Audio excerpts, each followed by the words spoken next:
some young women maybe following, they're fired up by what they're hearing from you guys.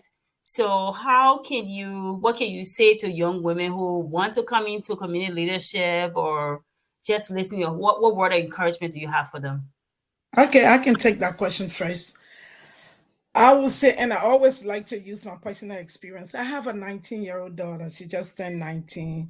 And if she's on, I will say, hi, Deba.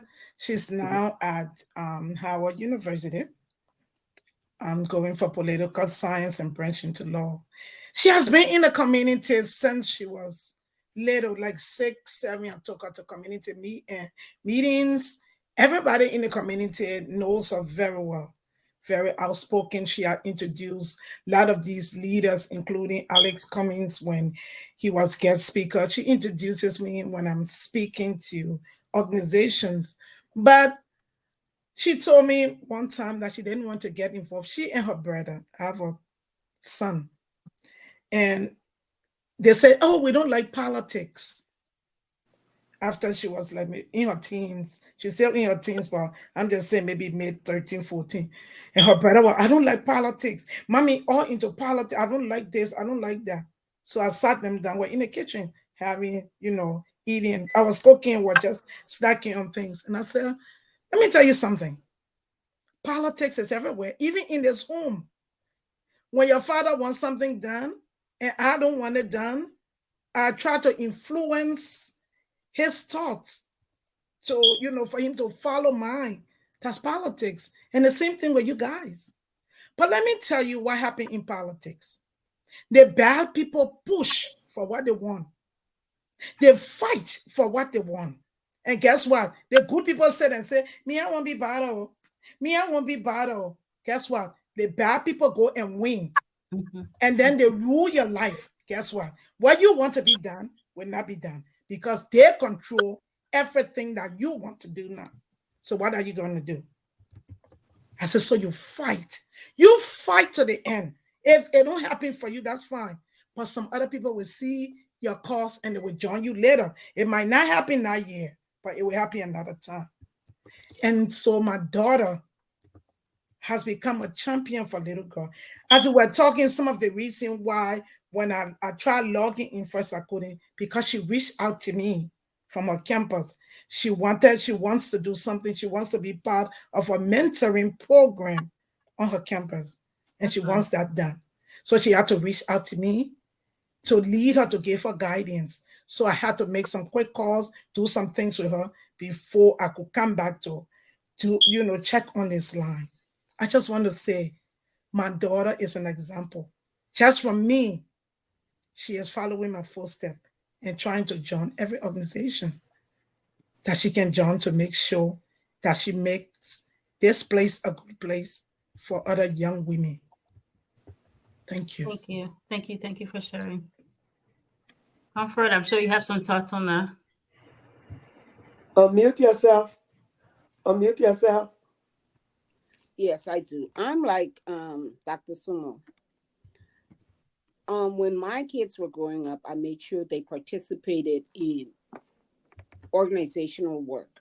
In terms of, I took them, I made them pay their money for some project, and I took ideas from them. But what I'll say about young people is one, you need to find out what it is they want. Because our thought about what leaders or why they should participate is so much different from what they think. So I think you need to communicate with them in terms of finding out what they want. What do they want to see? And then encourage them to start small. Like you champion what it is you want to see. And as you champion what it is you want to see, the adults can support them in those things. Because guess what? If the idea comes from them, they have the support from the adults, they're successful in those things, they will start to get others involved.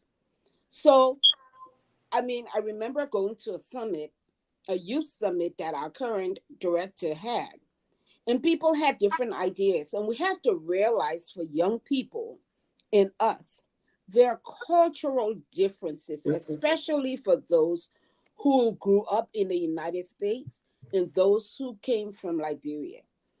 Because there's sometimes it's a disconnect. And if we as parents don't continue to push, show them what it is a good leader should be, tell about some of the cultural differences we have with one group or another, they won't know.